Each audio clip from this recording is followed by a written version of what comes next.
Nakakita ka na ba ng isang taong tila pamilyar kahit ngayon mo lang siya nakita? Yung pakiramdam na parang may connection kayo kahit hindi mo alam kung bakit? Paano kung isang araw may isang estranghero na lumapit sa'yo at sinabing matagal ka na niyang hinahanap? Isang taong hindi mo kilala pero sa hindi maipaliwanag na dahilan ay tila ba may tali na nagkokonekta sa inyong dalawa. Ito ang kwento ni Serena at ni Damian.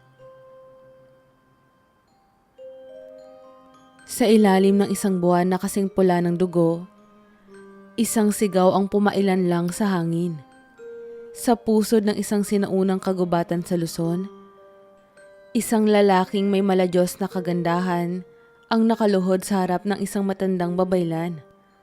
Ang kanyang mga kamay ay nakakadena sa matandang puno ng balete at ang kanyang katawan ay balot ng kakaibang liwanag. Isang halo ng kapangyarihan at sumpang hindi niya kayang labanan. Damian Alcaraz, mariing sabi ng babaylan. Ang kanyang mga mata ay puno ng puot. Dahil sa iyong kataksilan, isinumpa kitang maglakbay sa mundong ito bilang isang nilalang ng dilim. Hindi ka mamamatay. Hindi ka magtatanda. Ngunit ikaw ay magiging alipin ng iyong sariling kapangyarihan. Tanging ang tunay na pag-ibig, ang tanging dalisay na pagmamahal, ang makakapagpalaya sa iyo. Imposible, sigaw ni Damian.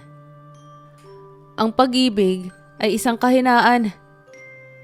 Ngunit bago pa niya matapos ang kanyang sasabihin, isang matinding kirot ang bumalot sa kanyang katawan. Isang itim na marka ang lumitaw sa kanyang pulso. Umiikot pababa sa kanyang kamay. Isang paalala ng sumpang itinatak sa kanyang pagkatao. Ang gabing iyon ay simula ng kanyang walang hanggang pagkakakulong sa mundo ng mga mortal. Sa kasalukuyang panahon sa Maynila, sa isang ingrandeng gusali sa gitna ng syudad, isang babae ang nakaupo sa kanyang opisina. May hawak ng baso ng whiskey. Siya si Serena Villarreal, ang matapang, matalino, at matigas na CEO ng Villarreal Enterprises, isa sa pinakamalalaking kumpanya sa bansa. Sa edad na 27, siya ang nagmana ng negosyo ng kanilang pamilya matapos pumanaw ang kanyang mga magulang sa isang misteryosong aksidente. Pero sa kabila ng kanyang tagumpay, hindi siya kailanman nagtiwala sa pag-ibig. Pag-ibig? Kalokohan. Bulong niya sa sarili habang iniikot ang baso. Biglang bumukas ang pinto ng kanyang opisina. Ma'am, may isang hindi inaasahang bisita sa lobby. Anang kanyang assistant. Sinong bisita? Isang lalaki po eh. Hindi ko po alam kung paano siya nakapasok sa building. Pero ang sabi niya, may mahalaga siyang alok sa inyo. Napakunot ang noo ni Serena. Wala siyang panahon sa mga biglaang bisita.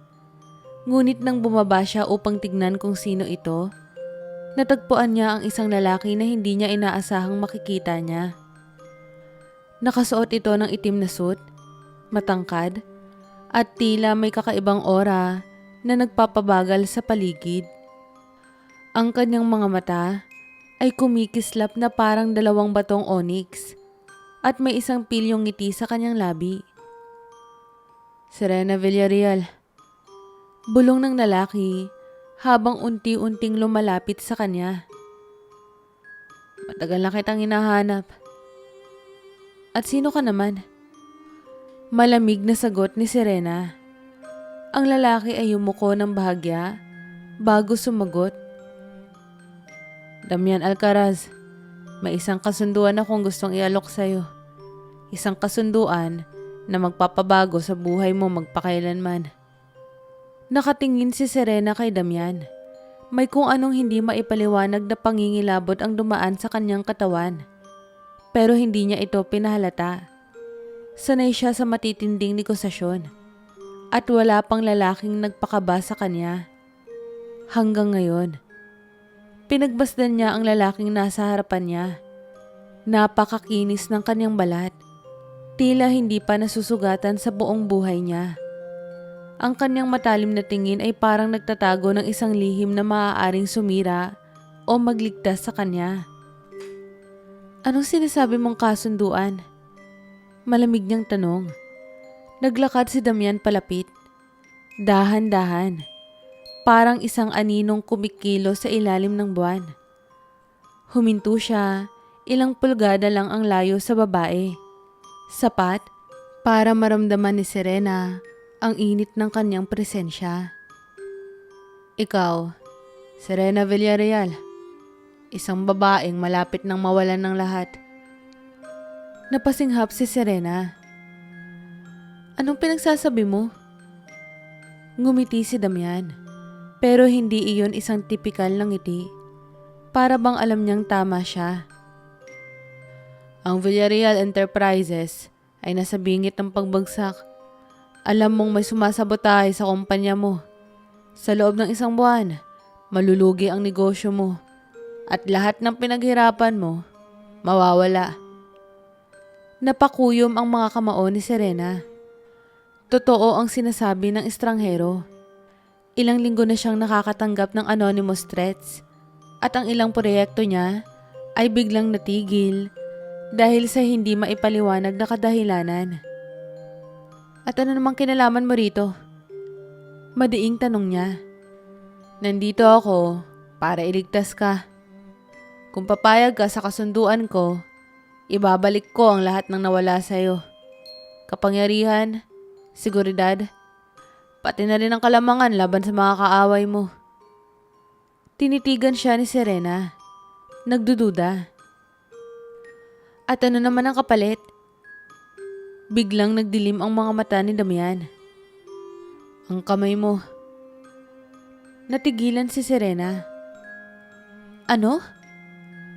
Ang ibig kong sabihin, wika ni Damian habang pinipigil ang isang ngiti. Ay kailangan mong sumang-ayon na ikaw at ako ay itatali sa isang kasunduan. Magiging protektado ka at sa bawat desisyon mo, ako ang magiging gabay mo. Muling tumunog ang kanyang boses, parang isang ahas na bumubulong sa kanyang tenga. Ikaw ang magiging tagapagmana ng aking kapangyarihan at sa iyo lang ako susunod.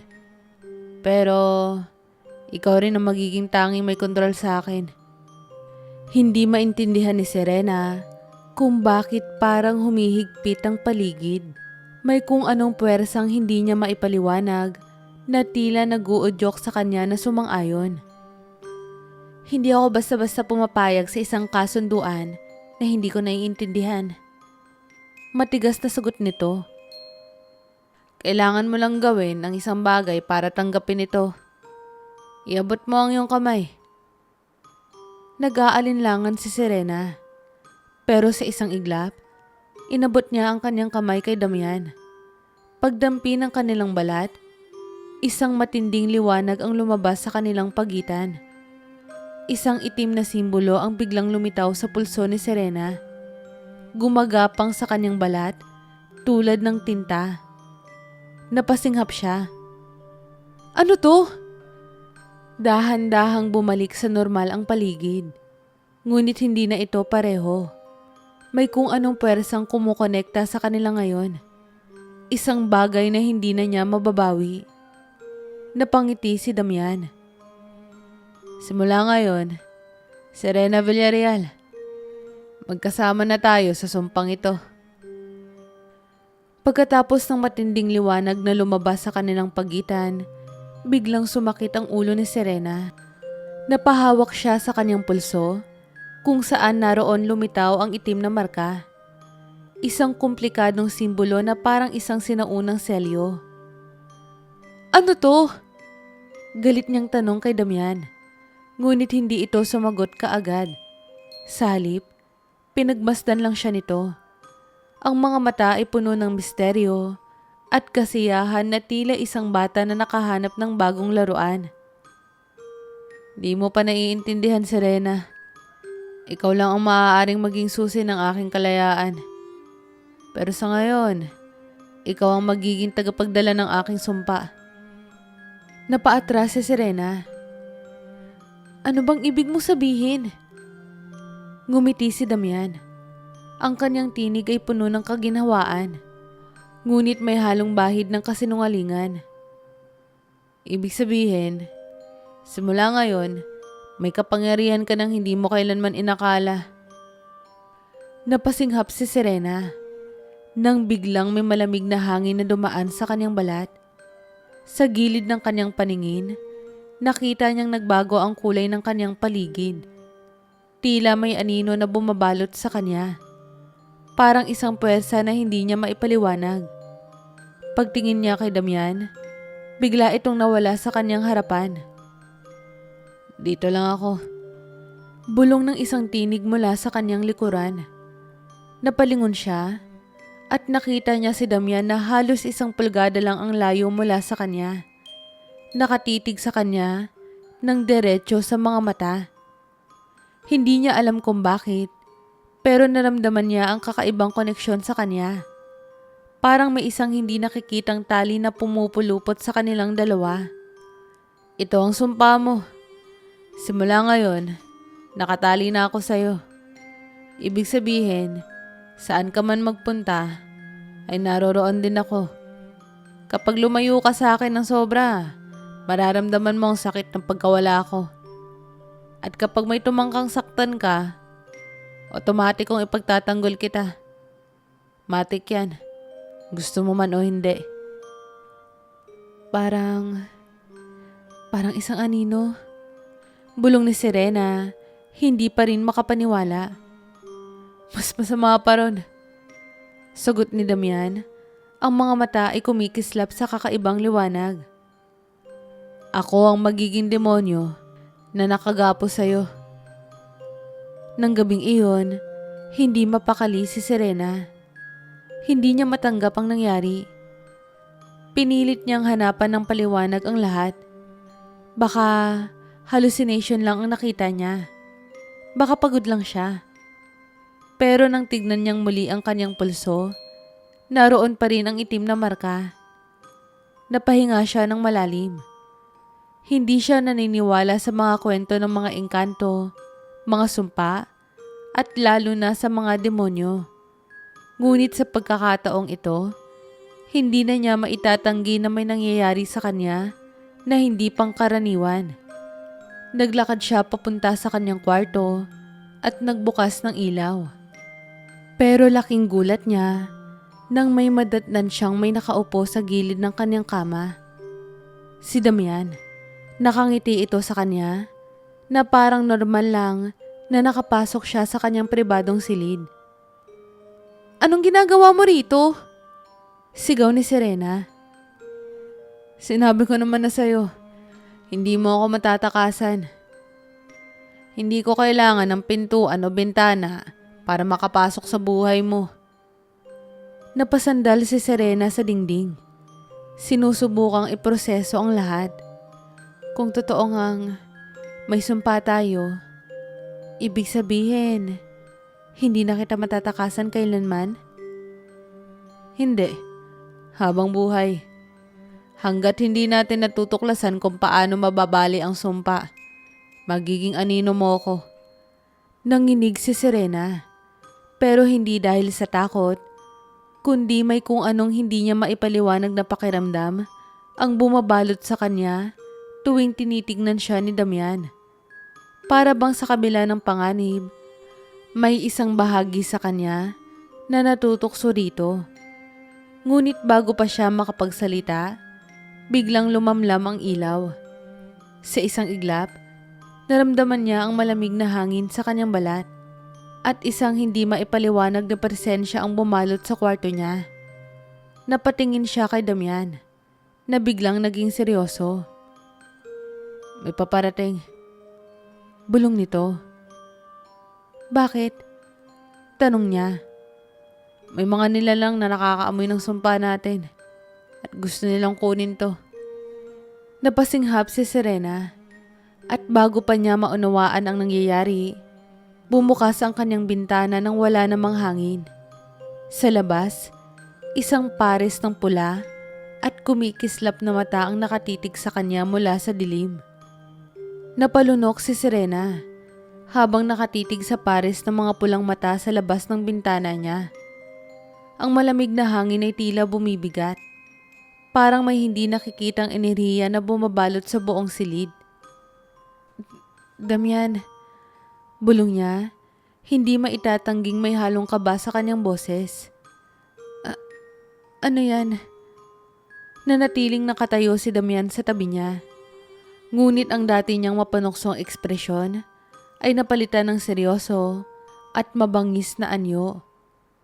Sila ang mga tagasunod ng Sangre Luna at mukhang naaamoy nila ang sumpa natin. Bakit nila tayo hinahanap? Ang sumpa natin ay hindi lang simpleng koneksyon, Serena. Ito ay isang sinuunang formula ng kapangyarihan. Isang kontrata sa pagitan ng isang mortal at isang nilalang ng dilim. At dahil ikaw ang tanging mortal na may kontrol sa akin ngayon, gusto nilang kunin yun sa'yo. At paano naman nila yun gagawin?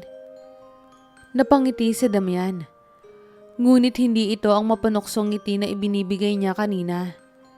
Ito ay isang matalim na ngiti, puno ng tiwala sa sarili. Iisa lang ang paraan para kunin nila ang sumpa sa'yo, Serena.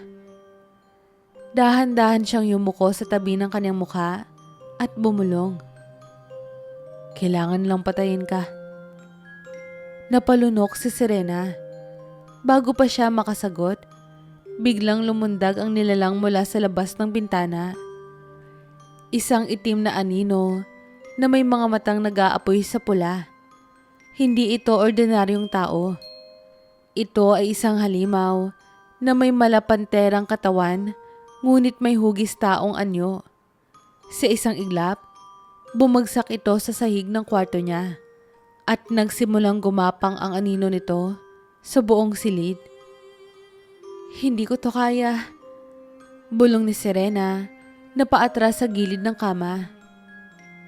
Di mo kailangang lumaban, sabi ni Damian, inilagay ang isang kamay sa kanyang balikat. Dahil nandito ako. Sa isang iglap, kumislap ang mga mata ni Damian at bumalot sa kanya ang isang itim na apoy. Mula sa kanyang katawan, lumabas ang mga matatalim na aninong tila nabuhay mula sa hangin. Sa isang mabilis na galaw, inatake niya ang halimaw sa loob ng kwarto. Nagkagulungan sila sa sahig, nagsasagupaan ng kapangyarihan. Ngunit kahit gaano kalakas si Damian, naramdaman ni Serena ang isang kakaibang bagay. Parang may humihigop sa enerhiya ni Damian. Nakita niyang unti-unting lumalabo ang kapangyarihan ni Damian habang mas tumatagal ang laban. Damian, bakit parang nanghihina ka? Tanong niya. Nagtaas ng tingin si Damian at saglit nang umiti. Dahil ang kapangyarihan ko ay nakasalalay sa'yo. Napaatras si Serena. Anong ibig mo sabihin? Bilang may hawak ng sumpa, ikaw ang nagdidikta ng lakas ko. Sagot ni Damian habang pinipilit labanan ang halimaw. Kung may duda ka, kung may takot ka, bumababa ang lakas ko. Napalunok si Serena. Kung ganon, nasa kanya ang kontrol. Siya ang nagdidikta kung gaano kalakas si Damian. Huminga siya ng malalim. Hindi siya sanay sa ganito. Hindi siya isang mandirigma. Hindi siya isang nilalang na may kapangyarihan. Siya ay isang CEO. Isang businesswoman. Pero kung hindi siya kikilos, siya ang mamamatay. Sa isang iglap, isinara niya ang kanyang mga mata at sinubukang alisin ang kanyang takot. Inisip niya kung paano siya lumaban sa mga pinakamalalaking negosasyon. Paano siya hindi kailanman sumuko sa mga hamon sa kanyang negosyo. At sa sandaling iyon, may naramdaman siyang kakaibang bagay sa loob niya. Parang isang apoy na hindi niya kailanman naramdaman noon. Pagmulat ng kanyang mga mata, nakita niyang muling lumakas ang apoy na bumabalot kay Damian. Ngumiti ito. "Ayan na," sabi nito. Sa isang iglap, biglang lumakas ang enerhiya ni Damian. Napasigaw ang halimaw habang isang itim na apoy ang bumalot dito. Sa isang huling sipa, tinulak ni Damian ang nilalang palabas ng bintana at nawala ito sa alikabok ng gabi. Tahimik na bumagsak sa sahig si Damian. Humihingal. Hindi alam ni Serena kung anong dapat niyang gawin. Pero sa isang iglap, naramdaman niyang biglang bumalik sa normal ang paligid. Wala nang kakaibang enerhiya. Wala nang malamig na hangin. Nagtagumpay sila. Lumapit siya kay Damian na nakapikit pa rin habang nakasandal sa gilid ng kama. Dahan-dahan niyang iniabot ang kamay niya. Hindi sigurado kung paano siya dapat tumulong. Ngunit bago pa siya makapagsalita, biglang dumilat si Damian at mahina siyang tinapik sa noo. "Gumaling ka na rin sa pagiging may-ari ko. Ano?" Tukso nito. Napairap si Serena. "Tarantado ka." Ngumiti lang si Damian. "Bukas, may dapat tayong pag-usapan." "Ano yun?" Napatingin si Damian sa kanyang pulso, kung saan naroon pa rin ang itim na marka. Ang tunay na dahilan kung bakit may koneksyon tayo. At kung bakit ang lahi mo ay matagal nang konektado sa akin. Napatigil si Serena. "Anong ibig mong sabihin?" Hindi sumagot si Damian. Sa halip, bumuntong hininga ito at ipinikit ang kanyang mga mata. Ngunit sa isipan ni Serena, isang tanong ang paulit-ulit na bumabalik. Bakit parang kilala na siya ni Damian bago pa man sila nagkita? At bakit parang may lihim na siyang matagal nang nakalimutan? Madaling araw na, ngunit hindi pa rin makatulog si Serena. Nakaupo siya sa gilid ng kanyang kama. Hawak-hawak ang pulso kung saan naroon pa rin ang misteryosong marka. Paulit-ulit niyang iniisip ang sinabi ni Damian bago ito matulog. Ang lahi mo ay matagal nang konektado sa akin. Paano? Bakit? Tumayo siya at lumapit sa isang antigong cabinet sa sulok ng kanyang silid. Mula roon, inilabas niya ang isang lumang dyaryo. Isang pamanang iniwan ng kanyang yumaong lola, si Amara Villarreal. Matagal na niyang hindi ito binubuksan. Ngunit ngayon, parang may nagtutulak sa kanya na alamin ang nakasulat dito. Dahan-dahan niyang binuksan ang mga lumang pahina at nagsimulang magbasa. Noong unang panahon, may isang engkantong nagangalang Damian. Isang nilalang na hindi kayang umibig. Ngunit isang araw, nakilala niya ang isang mortal na babae, si Isabela Villarreal. Siya ang nag-iisang babaeng minahal ni Damian. Ngunit siya rin ang babaeng ipinagkanulo niya.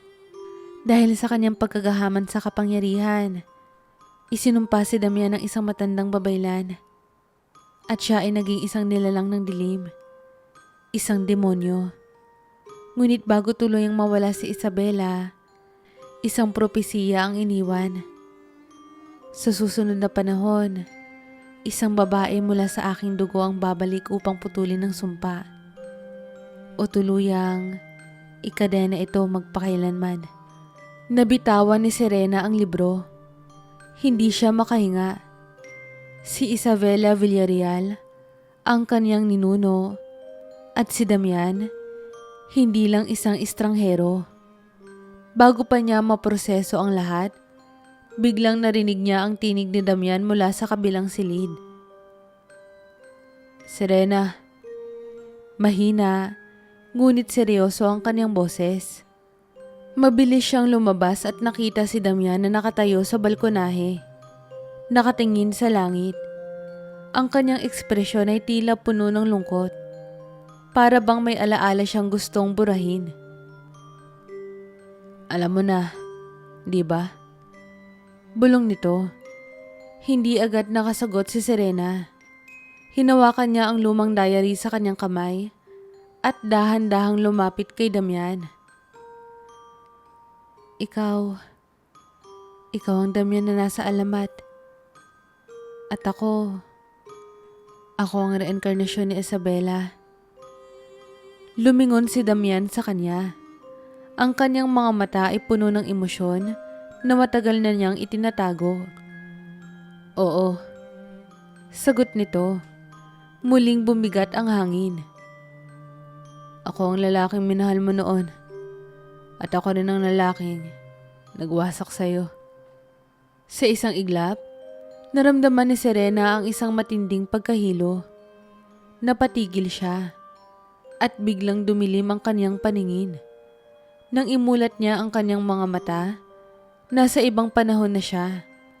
Nakita niya ang isang malawak na kagubatan, kung saan may isang dalaga na may hawak na pulang rosas. Nakangiti ito habang nakatingin sa isang lalaking pamilyar ang mukha. Si Damian. Ngunit mas bata, mas inosente. Nakita niyang nakangiti si Isabela kay Damian. Ipangako mo sa akin, Damian. Hindi mo ko iiwan. Pangako. Sagot ng binata. Hawak ang kamay ng dalaga. Kahit kailan, hindi kita iiwan. Ngunit mabilis na nagbago ang eksena. Sa sumunod na sandali, nakita niyang si Isabela ay duguan. Nakahandusay sa lupa, habang si Damian ay nakatayo sa harapan niya. Ang kanyang mga mata ay malamig, walang pakiramdam. Bakit? Humihigbing tanong ni Isabela. Dahil mas mahalaga sa akin ang kapangyarihan. Malamig na sagot ni Damian. At ang pag-ibig mo ay isang hadlang. Biglang bumalik ang malay ni Serena. Nanginginig siyang napahawak sa kanyang dibdib. Parang totoong naramdaman niya ang sakit ng pagkakanulo ni Isabela. Hindi siya makatingin kay Damian. Serena, bulong nito. Napapikit siya. Pilit na nilalabanan ang biglaang emosyon na bumalot sa kanya. Noon pa man, alam niyang may kakaibang koneksyon siya kay Damian. Pero ngayon, hindi na lang ito basta koneksyon. Ito ay isang nakaraan na puno ng pag-ibig at pagtataksil. Ngunit bago pa siya makasagot, biglang yumanig ang lupa. Narinig nila ang isang malakas na sigaw mula sa di kalayuan.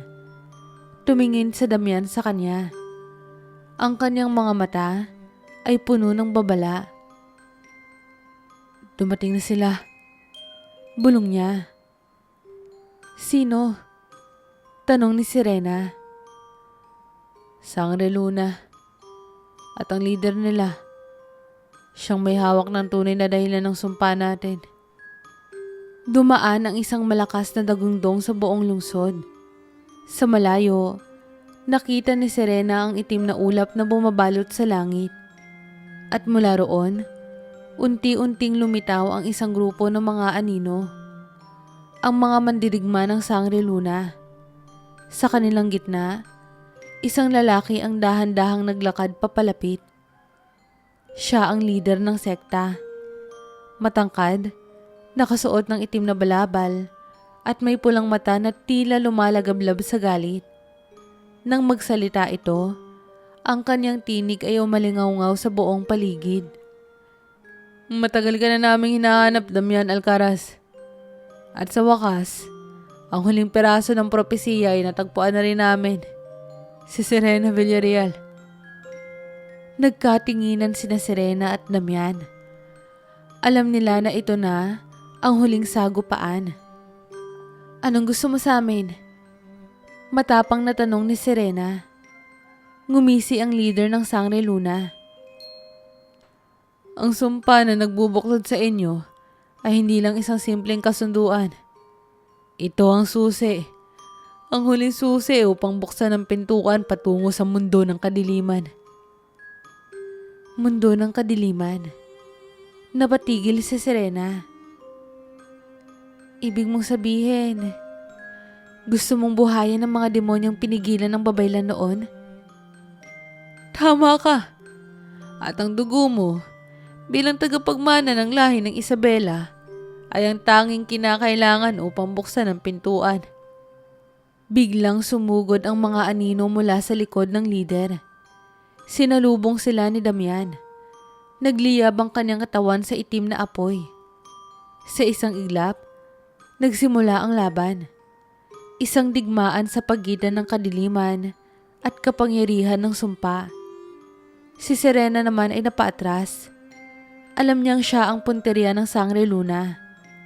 Alam niyang ang buhay niya ang kailangang ialay upang tuluyang mabuksan ang pintuan.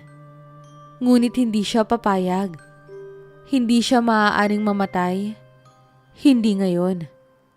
Sa isang iglap, hinawakan niya ang kanyang pulso kung saan naroon ang itim na marka. Huminga siya ng malalim. Ipinikit ang kanyang mga mata at itinakda ang kanyang desisyon. Kung ako ang susi ng sumpa, ako rin ang susi ng wakas nito. Biglang lumakas ang tibok ng kanyang puso. Sa isang iglap, naramdaman niyang parang bumukas ang isang mahiwagang enerhiya sa loob niya. Isang kapangyarihang matagal nang nakakubili sa kanyang dugo. Nang imulat niya ang kanyang mga mata, nagbago ang kanyang paligid. Ang kanyang balat ay kumikinang ng isang kakaibang liwanag. Isang liwanag ng babaylan. Napalingon si Damian at sa unang pagkakataon, nakita niya si Serena sa ibang anyo. Siya ay hindi na isang ordinaryong babae. Siya ay ang reinkarnasyon ng isang babaylan. Serena, anong ginagawa mo? Tinitigan siya ni Serena at sa kanyang mata, isang matigas na desisyon ang nabuo.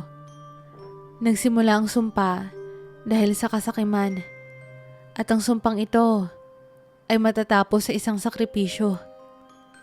Nanlaki ang mata ni Damian. Hindi. Lumapit siya kay Serena upang pigilan siya. Hindi mo kailangang gawin yan. Ngunit huli na. Ibinuhos ni Serena ang natitirang kapangyarihan niya sa kanyang marka. At sa isang iglap, isang matinding liwanag ang bumalot sa kanilang dalawa. Naramdaman ni Damian ang sumpa sa kanyang katawan na unti-unting nawawala. Ang kadilimang bumabalot sa kanya ay natutunaw sa kapangyarihang inilabas ni Serena. Napasigaw ang leader ng Sangre Luna. Hindi mo maaaring wasakin ng sumpa! Ngunit bago pa ito makalapit, isang huling pasabog ng liwanag ang bumalot sa paligid. Sa loob ng ilang segundo, naglaho ang lahat ng anino. At nang bumalik ang katahimikan, si Damian at Serena ay nakahandusay sa lupa. Wala na ang sumpa. Wala na ang kadidimang bumabalot sa kanyang katawan. Muli siyang naging mortal. Lumingon siya at nakita si Serena na nakahiga sa lupa. Nanghihina, ngunit buhay. Lumapit siya sa kanya at marahang hinawakan ang kanyang kamay. Dahan-dahang dumilat si Serena. Nagtagumpay tayo. Bulong niya. Oo. At dahil sa'yo, malaya na ako. Sagot ni Damian. Ngumiti si Serena. At sa unang pagkakataon, nakita ni Damian ang tunay na ganda ng babaeng ito. Hindi lang sa panlabas, kundi sa kanyang tapang at pagmamahal na walang pag-aalinlangan. Wala ka ng kapangyarihan. Mahina, ngunit may ngiti niyang sabi. Ganun ba? Sagot ni Damian, nakangiti rin. Pero may isang bagay pa akong gustong makuha. Ano naman yun? Dahan-dahan niyang inilapit ang kanyang mukha kay Serena. Ikaw, bulong niya bago siya tuluyang hinalikan. Makalipas ang ilang buwan, bumalik sa normal ang lahat. Ang Villarreal Enterprises ay muling lumakas at si Serena ay mas naging matatag na pinuno. Si Damian, ngayon ay isang mortal na, ay nanatili sa tabi ni Serena. Hindi bilang isang nilalang ng dilim, kundi bilang isang lalaking handang ibigay ang kanyang buong puso. Minsan, sa kailaliman ng gabi, natulala si Damian habang iniisip ang nangyari sa kanila. Anong iniisip mo? Tanong ni Serena habang nakahiga sa tabi niya. Na siguro, tamang sinabi mo noon. Sagot ni Damian, nakangiti. Ano yun? Na ang pag-ibig ay hindi kahinaan, kundi isang bagay na kaya kong baguhin.